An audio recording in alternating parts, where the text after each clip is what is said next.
ನೀವು ಅವ್ರ ಮನೆಗೆ ಹೋಗಿರ್ಬೋದು, ಅವ್ರು ನಿಮ್ ಮನೆಗೆ ಬಂದಿರುವಂತದ್ದು. ಯಾಕಂತಂದ್ರೆ ಇವಾಗ ಪಾರ್ಟ್ನರ್ ಅಂತ ಬಂದ್ಮೇಲೆ ಬೆರ್ಜಲಿ ಬ್ಯಾಚಲರ್ಸ್ ನಲ್ಲಿ ಅವ್ರ ಜೊತೆ ನಾವು ಹಂಗು ಹಿಂಗು ಶೋಗೋಸ್ಕರ ಆಗಿರ್ಬೋದು, ಒಂದಷ್ಟು ವಿಚಾರಗಳು ತಿಳ್ಕೊಂಡ್ ಆದ್ರೂ ಅವ್ರ ಜೊತೆ ಕ್ಲೋಸ್ ಆಗ್ತೀವಿ. ಬಟ್ ಅವ್ರ ಮನೆಯವ್ರ ಜೊತೆ ಕ್ಲೋಸ್ ಆಗ್ಬೇಕು ಅಂದ್ರೆ ತುಂಬಾ ಕಷ್ಟ ಆಗುತ್ತೆ. ಸೊ ಅವರ ಸಂಪ್ರದಾಯಗಳೇ ಬೇರೆ ಇರುತ್ತೆ, ಅವ್ರ ಶಿಸ್ತುಗಳೇ ಬೇರೆ ಇರುತ್ತೆ.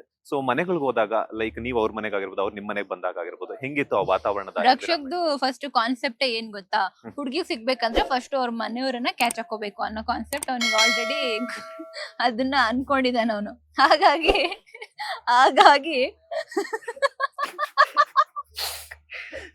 ಅಣ್ಣ ಹಂಗಲ್ಲ, ಸೀರಿಯಸ್ ಆಗಿ ಅಂದ್ರೆ ನಾನು ಕ್ಯಾಶುವಲ್ ಆಗಿ ಎಲ್ಲರ ಹತ್ರ ಚೆನ್ನಾಗಿ ಮಾತಾಡ್ಸೋದ್ರಿಂದ ಅದು ನಂಗೆ ಅಭ್ಯಾಸ ಆಗಿದೆ. ಎಲ್ಲರ ಹತ್ರ ನಾನು ಮಾತಾಡ್ಸಾಗ ಕೆಲವ್ರಿಗೆ ಅಂದ್ರೆ ಮೀಡಿಯಾಲಿ ಇದ್ದಿ ನೋಡೋ ಒಂದ್ ವ್ಯಕ್ತಿನ ಬೇರೆ, ಆಸ್ ಅ ಪರ್ಸನ್ ಆಗಿ ಎದುರಲ್ಲಿ ನಿಂತ್ಕೊಂಡು ಮಾತಾಡೋ ವ್ಯಕ್ತಿನೇ ಬೇರೆ ಆಗಿರುತ್ತೆ. ಅಂದ್ರೆ ಮಾತುಗಳು ಸೇಮ್ ಆಗಿರುತ್ತೆ, ಅವ್ರು ಅರ್ಥ ಮಾಡ್ಕೊಳ್ಳೋ ರೀತಿ ಬೇರೆ ಆಗಿರುತ್ತಲ್ಲ.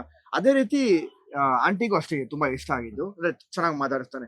ನಾವು ಪೇರಿಂಗ್ ಆಗೋಕೆ ನಾವು ಮುಂಚೆನೆ ಇವ್ರಿಗೆ ಹೇಳಿ ಕಳಿಸಿದ್ರಂತೆ, ಇವತ್ತು ನಿಂಗೆ ರಕ್ಷಕ್ಕೆ ಸಿಗ್ಲಿ, ಚೆನ್ನಾಗಿ ಕಾಣಿಸ್ತಾರೆ ಇಬ್ರು ಪೇರು ಅಂತ. ಆಂಟಿಗೂ ಇಷ್ಟ ಆಗಿತ್ತು. ಅದಾದ್ಮೇಲೆ ಆಂಟಿ ಹತ್ರ ಮಾತಾಡಕ್ ಸ್ಟಾರ್ಟ್ ಮಾಡಿದ್ದು, ಇವರು ನಮ್ಮಮ್ಮನ ಹತ್ರ ಮಾತಾಡಕ್ ಸ್ಟಾರ್ಟ್ ಮಾಡಿದ್ರು. ಆತರ ಒಂದು ಫ್ಯಾಮಿಲಿ ಬಾಂಡಿಂಗ್ ಆಗಿದ್ದು. ಆದ್ಮೇಲೆ ಇವ್ರು ಕಂಟಿನ್ಯೂ ಮಾಡ್ತಾರೆ. ಹೇಳಿ, ಕಂಟಿನ್ಯೂ ಮಾಡಿ. ಅದೇ ಶೋಗೋಸ್ಕರ ಆಗಿರ್ಲಿ ಅಥವಾ ಶೋಗೋಸ್ಕರ ಅಂತಾನೆ ಆಕ್ಚುಲಿ ಫ್ಯಾಮಿಲಿ ರೌಂಡ್ಸ್ ಎಲ್ಲ ಮಾಡಿದ್ದು. ಇಲ್ಲಾಂದ್ರೆ ನಾವು ಅಷ್ಟೊಂದೆಲ್ಲ ಕ್ಲೋಸ್ ಆಗಿ ಫ್ಯಾಮಿಲಿ ಕರ್ಕೊಂಡು ಹೋಗೋದಾಗ್ಲಿ ತರದೆಲ್ಲ ಆಗ್ತಾನೆ ಇರ್ಲಿಲ್ಲ ಬಾಂಡಿಂಗ್. ಅಂಡ್ ಇವನ್ ಜೊತೆ ಜಾಸ್ತಿ ಪರ್ಸನಲ್ ಆಗಿ ಬಾಂಡಿಂಗ್ ಆಗಿದ್ದು. ಫ್ಯಾಮಿಲಿ ಅಂತಂದ್ರೆ it's always an emotion.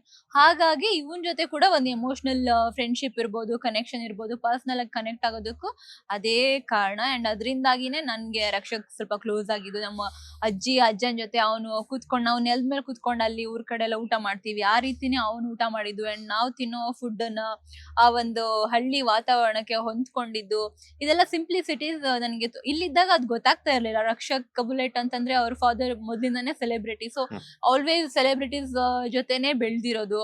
Bangalore ಹುಡ್ಗ. ಸೊ ನಮ್ಮ ಊರಿನ ಕಡೆ ಕರ್ಕೊಂಡು ಹೋದಾಗ ಅಲ್ಲಿ ಹೇಗೆ ಒಂದು ಸಿಂಪಲ್ ಲೈಫ್ ಸ್ಟೈಲ್ ಇರುತ್ತೆ ಅಂಡ್ ಅದ್ರಲ್ಲಿ ಎಷ್ಟು ಖುಷಿಯಾಗಿರ್ತಾರೆ ಅದನ್ನ ಇವನ್ ಎಕ್ಸ್ಪೀರಿಯನ್ಸ್ ಮಾಡ್ದ. ಅಂಡ್ ಓಲ್ಡ್ ಡೇ ಇವ್ನು 4 ಫೋನ್ ಯೂಸ್ ಮಾಡೋನು.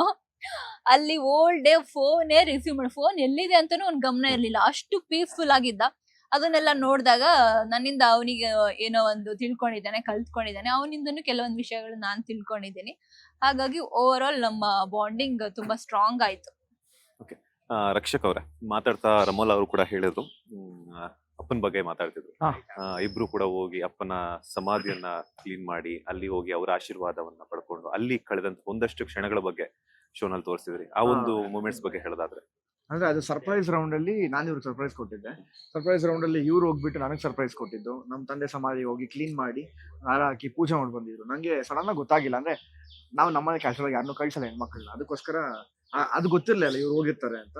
ಸ್ವಲ್ಪ ಟರ್ಕಿಯಲ್ಲಿ ಇದ್ರು ಆ ಟೈಮಲ್ಲಿ. ಅವ್ರು ಅಲ್ಲಿಂದಾನೆ ಲ್ಯಾಂಡ್ ಆಗಿ ಸೀದಾ ಅಲ್ಲಿಂದ ಅಪ್ಪನ ಸ್ಮಶಾನಕ್ಕೆ ಬಂದು ಆ ಸಮಾಧಿ ಹತ್ರ ಹೋಗಿ ಕ್ಲೀನ್ ಮಾಡಿ ಪೂಜೆ ಎಲ್ಲ ಮಾಡಿದ್ರೆ ಒಂಥರ ಸ್ಪೆಷಲ್ ಅಂತ ಅನಿಸ್ತು. ಅದಕ್ಕೆ ಅವ್ರಿಗೆ ಎಷ್ಟೇ ಥ್ಯಾಂಕ್ಸ್ ಹೇಳಿದ್ರು ಸಾಕಾಗಲ್ಲ ಅಂತ ಅನ್ಕೊಂತೀನಿ. ಯಾಕಂದ್ರೆ ನಮ್ಮಲ್ಲಿ ನಮ್ಮ ಅಕ್ಕನ ಕಳ್ಸಕ್ಕೆ ನಾವು ಹಿಂದೆ ಮುಂದೆ ನೋಡ್ತೀವಿ. ಒಂದು ಹೆಣ್ಮಕ್ಳನ್ನ ನಾವು ಯಾವಾಗಲೂ ಹೋಗ್ತೀವಿ, ಪೂಜೆ ಮಾಡ್ತೀವಿ. ನನಗೆ ಅಂದ್ರೆ ನಾನು ಕ್ಯಾಶುವಲ್ ಆಗಿ ಯಾವ್ದಾದ್ರು ಸೈಲೆಂಟ್ ಆಗಿ ಮಾತಾಡ್ತೀನಿ ಅಂದ್ರೆ ನಮ್ಮ ಅಪ್ಪನ ಹತ್ರನೇ. ನಾನು ಸುಮ್ಮನೆ ನನ್ಗೇನು ಕೆಲಸ ಇಲ್ಲ ಅಂತ ಹೇಳಿದ್ರೆ ಅಪ್ಪನ ಸಮಾಧಿಗೆ ಹೋಗ್ತೀನಿ. ಅಪ್ಪನ ಸಮಾಧಿ ಮೇಲೆ ಆರಾಮಾಗಿ ಮಲ್ಕೊಂತೀನಿ. ನಾನು ಸಾಂಗ್ ಆಡ್ತಾ ಇರ್ತೀನಿ, ಡೈಲಾಗ್ ಹೇಳ್ತಾ ಇರ್ತೀನಿ, ಅವ್ರ ಹತ್ರ ಮಾತಾಡ್ತಾ ಇರ್ತೀನಿ. ನನ್ಗೇನಂತ ಅನ್ಸುತ್ತೋ ಅವ್ರ ಹತ್ರ ಅದನ್ನ ಹೇಳ್ಕೊಂತಾ ಇರ್ತೀನಿ ಆ ತರ. ಯಾಕಂದ್ರೆ ಅವ್ರು ಹಾಕಿದ ದಾರಿನೇ ಇವತ್ತು ರಕ್ಷಕ್ ಇಲ್ಲಿ ಗಂಟ ಬರಕಾಯ್ತು. ಇವ್ರು ಹೇಳಿದ್ರು ಅಂದ್ರೆ ಒಂದು ಸೆಲೆಬ್ರಿಟಿ ಲೈಫ್ ಆಗಿ, ಒಂದು ದೊಡ್ಡ ಮನೆಯಿಂದ ಬಂದಿರೋದಾಗಿ ಇವ್ರು ಈ ತರ ಇರ್ತಾರ ಅಂತ.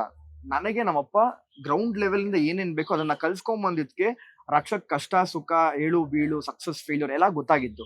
ಇಲ್ಲ ಅಂತ ಹೇಳಿದ್ರೆ ಅಂದ್ರೆ ಏನ್ ಬೇಕೋ ಕಣ್ಣಿಗೆ ಬೇಕಾಗಿರೋದು ಕೊಡ್ಸಿದಾರೆ, ಬೇಕಾಗಿರೋ ತಿನ್ಸಿದಾರೆ. ಅದ್ ಎಷ್ಟೇ ಆಗಿರ್ಬೋದು, ಬಟ್ಟೆ ಆಗಿರ್ಬೋದು, ನಾನೇನೋ ಕೇಳೋ ಐಟಮ್ಸ್ ಆಗಿರ್ಬೋದು, ಅದನ್ನ ಯಾವ್ದನ್ನು ಯೋಚನೆ ಮಾಡ್ತಾ ಇರಲಿಲ್ಲ. ಹಿಂಗ್ ಚಿಟ್ಕೆ ಹೊಡೆಯೋಷ್ಟ್ರಲ್ಲಿ ತರ್ಸ್ಬಿಡೋರು. ಆದ್ರೆ ಅದ್ರ ವ್ಯಾಲ್ಯೂಸ್ ಅಷ್ಟೇ ನಂಗೆ ತಿಳಿಸ್ಕೊಟ್ಟಿದ್ದಾರೆ. ಅದಕ್ಕೋಸ್ಕರ ಅದೊಂದು ಹೆಲ್ಪ್ಫುಲ್ ಆಯ್ತು. ಅವ್ರ ಮನೇಲಿ ಹೋಗಿ ನಾನು ಕೂತ್ಕೊಂಡು ಊಟ ಮಾಡಿದಾಗ್ಲಿ, ಆ ಊಟ ನನ್ ಬೆಂಗಳೂರಲ್ಲಿ ಸಿಗೋದೇ ಇಲ್ಲ. ಇವ್ರದ್ದು ತುಂಬಾ ಡಿಫ್ರೆಂಟ್ ಊಟ, ಇವತ್ತಿಗೂ ಆ ಹೆಸರು ನನಗೆ ಗೊತ್ತಿಲ್ಲ.